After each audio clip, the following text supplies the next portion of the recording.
মনের কষ্ট সহ্য করতে পারে নাই বলে ফাঁসিতে ঝুলে গিয়েছে, বিষ খেয়ে ফেলেছে। অপমান সহ্য করতে পারে নাই বলে সে সুসাইড করেছে। আত্মীয় স্বজনের কথা সহ্য করতে পারে নাই বলে সুসাইড করেছে। পরীক্ষায় ফেল করেছে বলে সুসাইড করেছে। কোনো প্রিয় মানুষের থেকে আঘাত পাওয়ার কারণে সহ্য করতে না পেরে সুসাইড করে। আঘাতটা কোথায় লাগে? কানে, পেটে, হাঁটুতে নাকি? কারণ ওই প্রিয় মানুষটা যার থেকে আপনি আশা করছেন তাকে আপনি ব্রেইনে রাখেন নাই, কানে রাখেন নাই, মনে জায়গা দিয়েছেন। ওই মানুষটা কষ্ট দেওয়ার কারণে আপনার মনে আঘাত লেগেছে, আপনার মন ভেঙেছে, আপনি ডিপ্রেশনে চলে গেছেন, কষ্টে চলে গেছেন, আপনি আস্তে আস্তে সুইসাইডের দিকে চলে গিয়েছেন। রব বলে যে এইবার বুঝতে পেরেছো কেন আমি তোমাদেরকে বলেছিলাম মনটা আমার নামে দিয়ে দাও? আরেকটু জোরে বলেন। এবার বলেন, আমাদের ভিতরে পরিচিত অপরিচিতের ভিতরে সুইসাইড করেছে এমন মানুষ আছে না নাই? নেশাখোর আছে না নাই? একটু জোরে বলেন না। গাজাডি আছে না নাই? দুই নাম্বারই আছে না নাই? মেজাজি আছে না নাই? এক কথার আগে কুটুসি মারা যে এরকম মানুষ আছে না নাই? তাহলে আমাদের ভিতরে এরকম খারাপ মানুষ আছে না নাই? ডাক্তারদের ভিতর আছে না নাই? আলেমদের ভিতর আছে না নাই? বক্তাদের ভিতর আছে না নাই? আর একটু জোরে বলেন, আছে না নাই? ইঞ্জিনিয়ারের ভিতর আছে না নাই? ব্যবসায়ীর ভিতর আছে না নাই? চালকের ভিতর আছে না নাই? আল্লাহর ওলিদের ভিতর আছে না নাই? শুনি নাই? সাহাবার ভিতর আছে না নাই? আহলে বাইতের ভিতর আছে না নাই? আল্লাহর ওলিদের ভিতর আছে না নাই? তো ওনারাও মানুষ, আমরাও মানুষ, সেম টু সেম হওয়ার কথা। ওনারা বলছেন আমরা সেম টু সেম হব না। কেন? আমরা আল্লাহর সে চাওয়াটা আমরা আগে নিজের দিলটা আল্লাহর নামে করে দিয়েছি। যার কারণে তোমাদের অন্তরে যেগুলো আঘাতের কারণ হয় সেটা আমাদের আঘাতের কারণ হয় না। আমাদের ভিতর বেজাল, আল্লাহর প্রিয় বন্ধুদের ভিতর বেজাল। এবার আমাদের ভিতর বেজাল করছে কে? জোরে বলেন, জোরে বলেন। কারণ সে ভিতরে ঢুকতে পারছে বলেই তো করছে। এবার আমি একটা প্রশ্ন করব, যার যেটা মন চাই উত্তর দিবেন। এই পৃথিবীতে গরু আছে না নাই? ছাগল, হাঁস, বাঘ, মহিষ, সাপ, আমরা এবার আপনারাই বলেন, এই পৃথিবীর অশান্তির কারণ কি? গরু, ছাগল, হাঁস, মুরগি। কারা?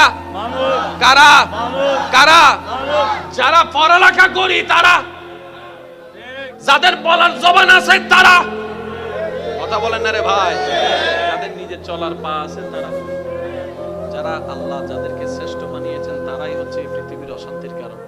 একটু ভাবেন, কিন্তু আমি তো অশান্তির কারণ হওয়ার কথা ছিল না। যে জান্নাত চাচ্ছে এখানে শান্তি না অশান্তি? অশান্তিওয়ালা তো জান্নাতে যেতে পারবে না।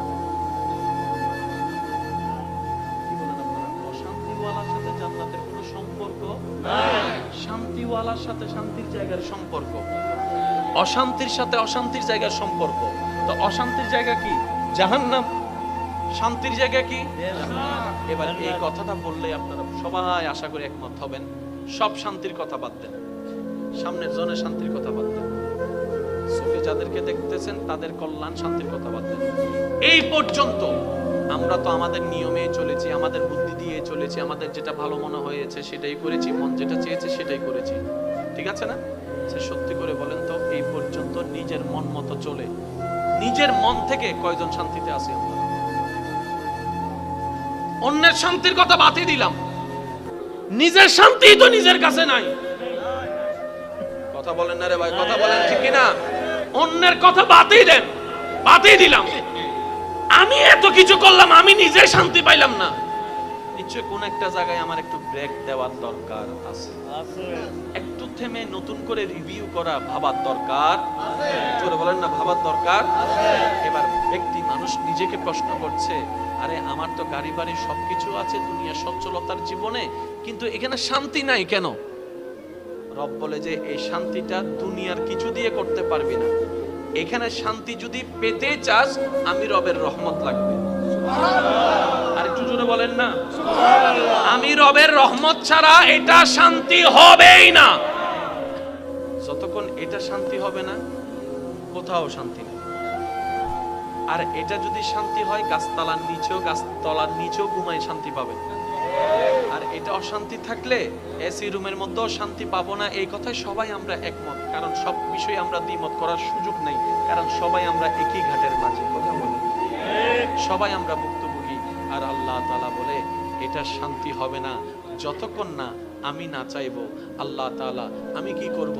রব্বুল আলামিন বলে হুয়াল্লাযী আনজালাস সাকিনাতা ফি কুলুবিল মুমিনিন, আমি আল্লাহ অন্তরকে প্রশান্তিকারী। বলেন সুবহানাল্লাহ। সম্পর্কটা আমার সাথে করার মতো করো, তোমার অন্তরটা খুশি মনে নবীর মহব্বত দিয়ে সাজিয়ে আমি রবের নামে করে দাও, আমি রবের নামে করে দাও, আমি রবের নামে করে দাও। তাহলে তোমার পাওয়ার আশাও থাকবে না, হারানোর ভয়ও থাকবে না, কোনো টেনশনও থাকবে না, মন খারাপও থাকবে না। অল্প পেলেও তুমি আলহামদুলিল্লাহ বলতে পারবা। আর যত আলহামদুলিল্লাহ বলবে অল্প নিয়ামত বাড়তে থাকবে। লাইন শাকারতুম লাযিদান্নাকুম আয়াতের ছায়া তলে আর অশান্ত মন শান্তি হতে থাকবে। বলেন সুবহানাল্লাহ। সবকিছুর একটাই ওষুধ,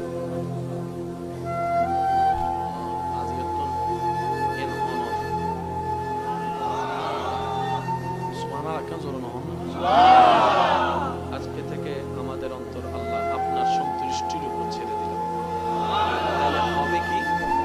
আল্লাহ যদি এক দেয় তখন আপনি বলবেন আলহামদুলিল্লাহ। তখন আর আপনার মাথায় ওই দিনের চিন্তার মতো আসবে না, কিরে বন্ধু তো 10 কামালো, আমি কেন 1 কামাইলাম, এই চিন্তা আসবে না। তখন চিন্তা আসবে আল্লাহ চাইলে তো একটাও না দিতে পারতেন আমাকে, দয়া করে তো 1 দিয়েছেন। এবার আপনার লাভটা কোথায় জানেন? আমরা যে জায়গায় বেশিরভাগ মানুষ ভুল করি সেটা হচ্ছে আমরা বড়র দিকে চোখ দিয়ে ছোটটাকে আমরা সাইডে রাখি। আল্লাহ তাআলা বলে যে তোমার বন্ধুকে 10 দিয়েছি, তোমাকে 1 দিয়েছি, আমি তো তোমাকে পরীক্ষা করছি। যে চালাক সে বলে যে 1 পাইছি আলহামদুলিল্লাহ,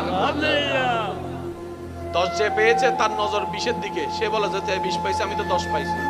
এবার আল্লাহ তাআলা বলে যে ফেরেশতা যে 1 পেয়ে আমার শুকরিয়া করেছে তার রিজিকের মধ্যে আরো বাড়াই দাও, আর যে 10 পেয়ে শুকরিয়া করে নাই তারটা কমাই দাও। সেজন্য মনে রাখবেন, অন্যরা পেতে দেখলে মনে হিংসা আসার আগে আপনি শুধু একটা কথা বলবেন আলহামদুলিল্লাহ, আলহামদুলিল্লাহ, আলহামদুলিল্লাহ, আল্লাহ তাআলা আরো বাড়ায় দেখ, আল্লাহ তাআলা আরো বাড়ায় দেখ। আপনি যা অন্যের জন্য দোয়া করবেন সেটা 10 গুণ বেশি হয়ে আপনার জীবনে আপনার তাকদীরে ফেরত আসবে। বলুন সুবহানাল্লাহ। ইবেন আরা সিডিং এ বসে থাকেন, হতা হইলে हम বুঝি ফেলবো অন্য গর্ত করিলে পুরো হন না। অন্যলাই গর্ত কি সিডিং এ বসে দিবে আছে না? যারা সিডিং আসনি তারা হইবেন দেরি, আর যারা রোহিঙ্গা তুই শুনি তারা চুপ করি তাইলেও চলিব, সমস্যা নাই। আর মেডিন সিডিং এ যারা আসনি তারা একবার হনস মারহাবা। অন্যলাই গর্ত কইলে নিজেই করিব আচিবের মানে কি? আই যদি অন্যলাই গর্ত করি, গর্তই বা হন্ডা কই আই নাও চিনি না, জায়গায় নাই কইছি দিন না, আই কাবার ফরি। আল্লাহ তো তুই নো বুঝো, তুই বোয়ালহালি চরণ দি ভাইয়েরে উইতেরে ফরি বেললে গর্ত বে তুই কুজু তো ইবের তো তুই ট্যাং দিতে ন তোয়ান মনোযোগ করলে চরণ দিবর গর্তর মিকে। কিন্তু আই আল্লাহ তো আল্লাহ উন্দি বোয়ালহালি খালুগাটা বিরিজ তলে দিন করি রে কি তুই দিন হইন্য বারো এবেলি 3 দি যাইয়ারে দেখতে ফরি কি গর্ত কইলাম হন্ডে বেন্ডে কেন ওয়াজর হন ভাই গর্ত করছি দে অন্ডে ই আন্ডে কেন আইলু কিনা কইলাম উগ্গো আল্লাহ হতে তুই আর বান্দারে ভালাই জানো না, বান্দাই বেতে ব্যবহারিস ন, আই আসি তো সুবহানাল্লাহ। মন মতো নয় তো সুবহানাল্লাহ। আল্লাহ হতে বান্দাই বেতে ব্যবহারিস ন, আই বান্দাই বে রব আসি তো, খালিক আসি তো। তুই যে একটা গর্ত ফলাই ইউসিতে রাতে ডাইনে বামে কেউ না দেখে ওয়ার ওয়ার আর ডাক দি, আর আল্লাহ হতে ফাজকুরুনি আযকুরুকুম যে আরে যেতে ডাইবো আই আল্লাহ তাআলা এতে সারা দিম দন করে সুবহানাল্লাহ। দি বিপদত ফরিজে তারে ডাকি আই আল্লাহ ওয়ার ওয়ার সারা দি। তুই আইবার গাই তিন কুড়ি দিন দি কুড়ি দেবে তুই পাও এবার আল্লাহ সরি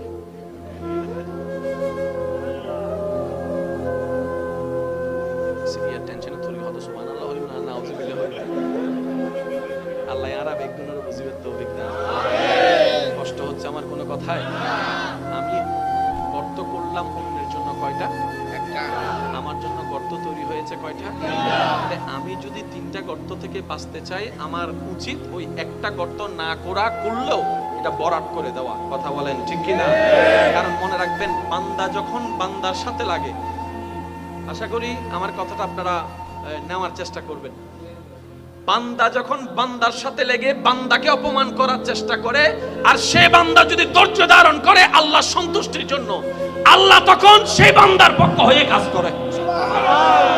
আর আল্লাহ যখন মজলুমের পক্ষ হয়ে যায়, আল্লাহ যখন অপমানিতর পক্ষ হয়ে যায়, তাকে অপমানিত করার সাধ্য এই সৃষ্টি জগতে কারোই নেই। ওয়া তুইজ্জু মান তাশা ওয়া তুযিল্লু মান তাশা। চিৎকার দিয়ে বলেন সুবহানাল্লাহ। আল্লাহর নিয়ামত পাওয়ার সবচেয়ে বড় মাধ্যম কি জানেন? জীবনে যাই আসুক,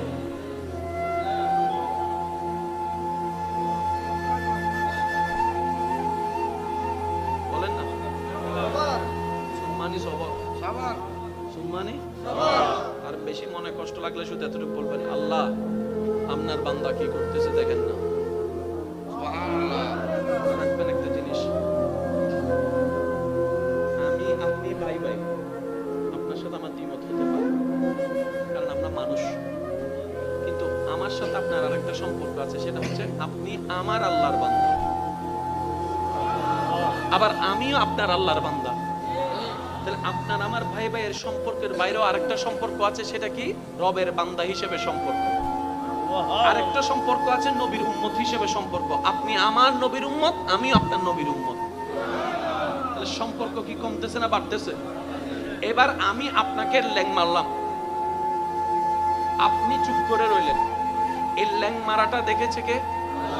একটু জোরে বলেন। আপনার চুপ করে থাকাটা দেখেছে কে? এবার আপনার ভিতরে কি চলছে শুনছে কে? এবার আপনার ভিতরে এসে শয়তান এসে বলছে, তোর কি শক্তি কম আছে? ল্যাং তুই একটা মেরে দে না। তোর কি ক্ষমতা কম আছে?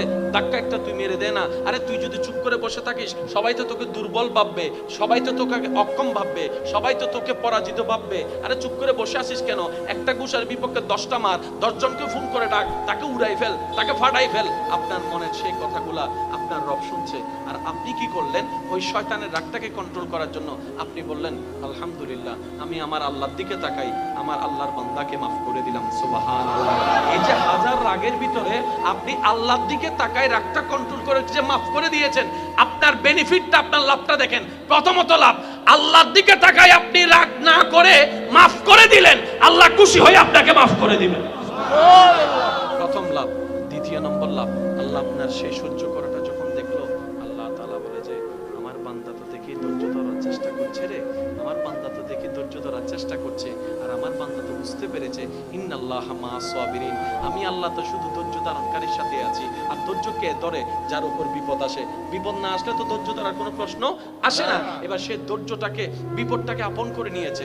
ধৈর্যকে পাশ করার জন্য আল্লাহ দেখতেই আছে, 1 সপ্তাহ, 1 মাস, 2 মাস, ভিন্ন ভিন্ন রকমের অবাধ বিপদ আপনার উপর আসা শুরু করলো। এমনকি যাদেরকে বিশ্বাস করেন অন্ধের মতো, তারাই বিশ্বাসঘাতকতা শুরু করে দিয়েছে। কথা বলেন ঠিক কিনা? যাদেরকে গর্ত থেকে তুললেন এক সময়, সে আপনার জন্য গর্ত তৈরি করা শুরু করে দিয়েছে। যাকে বুকে টেনে নিয়েছেন, সে পিঠের পিছনে ছুরি মারার জন্য প্রস্তুত নিয়েছেন।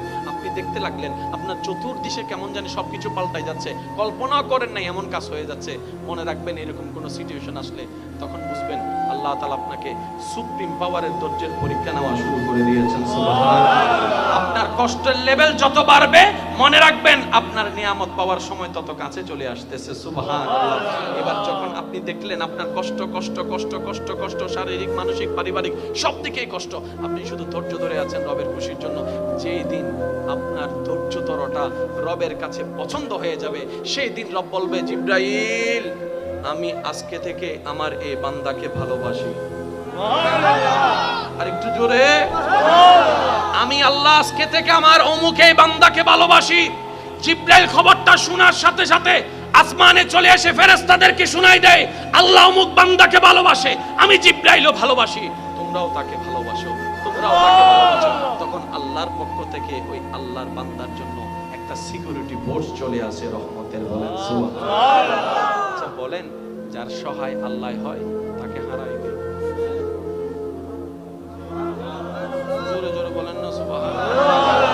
মনে রাখবেন, ইব্রাহিম নবী যতক্ষণ আগুনে পড়ে নাই ততক্ষণ আগুনটা বাগান হয় নাই। বাগান হয়েছে আগুনে যাওয়ার পরে। আগুনের আগে কোনো বাগান ছিল না। তা আমরা জগৎ দেখছি যেটা অগ্নিকাণ্ড, অগ্নি জ্বালাই ফেলবে, আশেকরা সেখানে দেখছে আমার আল্লাহ যদি খুশি থাকে ওই আগুনটাই আমার জন্য রহমতের হয়ে যাবে। আরেকটু জোরে বলেন না সুবহানাল্লাহ। পৃথিবীর যত মান সম্মান নিয়ামত সব এসেছে কষ্টের পরে। সেজন্য আল্লাহ পাক বলেছেন ফা ইন্না মা'আল উসরি ইউসরা। আরেকটু জোরে বলা যাবে সুবহানাল্লাহ। এবার আল্লাহ আমাদের থেকে কি চেয়েছেন ভুলে গেলে চলবে না তো। কি চেয়েছেন? মন বলেন নাকি? একদম সহজ ভাষায় বুঝার জন্য বলছি। আল্লাহ আমাদের থেকে চেয়েছেন কি? আমাদের চাওয়া কোথায় যাওয়া? জান্নাতে। জান্নাতে যেতে গেলে আল্লাহকে কি করতে হবে? নারাজ না খুশি করতে হবে। এবার আমাদের খুশিটা করতে দিচ্ছে না, আল্লাহকে নারাজ করাচ্ছে কে? শয়তান আমাদেরকে দিয়ে কি করাচ্ছে, কোত্থেকে করাচ্ছে? এই কথাটা বলে আমি আপনাদের থেকে বিদায় নিব। একটু খেয়াল করবেন। শয়তান আপনার আমার সেই চুলের আগা থেকে পায়ের নখ পর্যন্ত শয়তানের যত কাজ আছে, আমি প্রশ্ন করব, আপনারা একটু বলে বুঝে শুনে বলবেন এটা কি ফেরেশতার নাকি শয়তানের, এটা আপনারাই বলবেন। হিংসা করা, একটু জোরে বলেন। অহংকার করা, লোভ করা, ঠেলাঠেলি করা, লালসা করা, অন্যের ক্ষতি করা, জায়গা দখল করা, মানুষের নামে বনি দেওয়া, মানুষের ইজ্জতে আঘাত দেওয়া, এগুলো সবগুলা কার? এগুলা করলে জান্নাত না জাহান্নাম? কে করাচ্ছে? কাদেরকে দিয়ে? কাদেরকে দিয়ে? আমাদেরকে দিয়ে। এবার বুঝেছেন কেন আমাদের কারণে পৃথিবী অশান্তি হচ্ছে? আমাদের কারণেই অশান্তি হচ্ছে, কারণ আমাদের দিয়ে শয়তান করাচ্ছে। এবার শয়তানকে জিজ্ঞেস করেন, এই তুই জিনিসগুলা রাখছস কোথায়? এবার দেখেন হিংসা কি ভালো না খারাপ? দুনিয়ার জন্য খারাপ, পরকালের জন্য খারাপ। কারণ হিংসাটা কার? শয়তানের। এবার আপনি দেখেন তো আপনার সারা শরীরে হিংসাটা শয়তান কোথায় রাখছে? কানে, দাঁতে দাঁতে, নাকে নাকে, ঠোঁটে ঠোঁটে। হিংসা কোথায় রাখছে? আরো জোরে। অহংকার কোথায়? লোভ কোথায়? লোভ কোথায়? বিদ্বেষ কোথায়? এবার শয়তানকে প্রশ্ন করেন, আমার দেহে এত জায়গা থাকতে তোর নোংরা জিনিসগুলা তুই মনে রাখছস কেন? হাতে রাখতে পারতি, কোমরে রাখতে পারতি, হাঁটুতে রাখতে পারতি। শয়তান বলে যে না, আমি জায়গা চিনি। কারণ আল্লাহর নজর বান্দার মনের দিকে। আমি শয়তান চাই তোরা জাহান্নামে যা। জাহান্নামে যদি তোদেরকে নিতে হয় আল্লাহর কাছে তোদেরকে কালার বানাইতে হবে। তাই কালার বানানোর জন্য আল্লাহর নজর হচ্ছে তোর কলবের দিকে, মনের দিকে। তাই আমি হিংসা, আমার হিংসাটা তোর মনে ঢুকাই দিয়েছি। আমার অহংকারটা তোর মনে জায়গা করে নিয়েছি। আমার লোভটা তোর মনে ঢুকাই দিছি। আমার বিদ্বেষটা তোর মনে ঢুকাই দিছি। আমার সেই ঘৃণাটা তোর মনে ঢুকাই দিয়েছি। আমার সেই রাগটা তোর মনে ঢুকাই দিয়েছি। আমার সেই বেয়াদবিটা তোর মনে ঢুকাই দিয়েছি। আমার সেই বিদ্বেষটা তোর মনে ঢুকাই দিয়েছি। আমার সেই জায়গা দখল করার খারাপ কাজটা তোর মনের মধ্যে স্বপ্ন ঢুকাই দিয়েছি। কারণ তোর মনটা যদি পবিত্র হয়ে যায়, রবের নজর যদি পড়ে যায়, তোর কলব তো জিন্দা হয়ে যাবে। তুই তার বন্ধু, তুই আল্লাহর বন্ধু হয়ে যাবে। আব্দুল্লাহ থেকে বলি আল্লাহ হয়ে যাবে। তখন তো আমার সব প্ল্যানিং নষ্ট হয়ে যাবে। তাই আমি চাই না কেউ জান্নাতে যাক।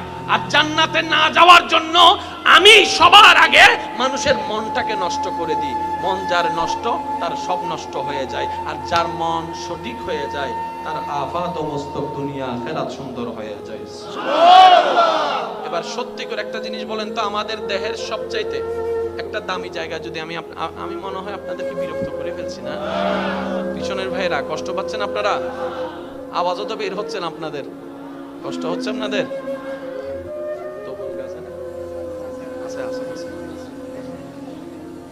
আল্লাহ কবুল করো।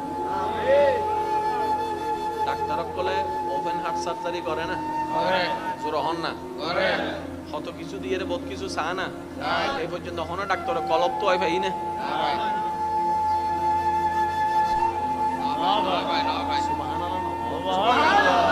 সিটে গিয়ে মানুষের লাস্টে সুবহানাল্লাহ জীবন নুনিও ভাই সাহেবের জোরে জোরে হন না সুবহানাল্লাহ, আর কেন জোরে হন না সুবহানাল্লাহ। এই পর্যন্ত হাট কেউ তো হয় ভাই না। এনে লিল্লাহ হদ দেরি বুঝিল না ভাই, এনে লিল্লাহ হদ দেরি। কিন্তু হাট কেউ তো হয় ভাই না, কলব কেউ তো হয় ভাই না, কলবিন তো হয় না ভাই, কিন্তু আছে এখন দে আছে জাগার মতো আল্লাহ হাত তো আছে, হতে বেগুন নতুন আছে বেরে বেগুন নতুন কি ওর গো সুকুল্লি এই ফাক্তর কিন্তু আচ্ছা গিয়া বালা মন্দ আফন ফরসি নিবেল লাগান বয়স অনত দরকার আছে না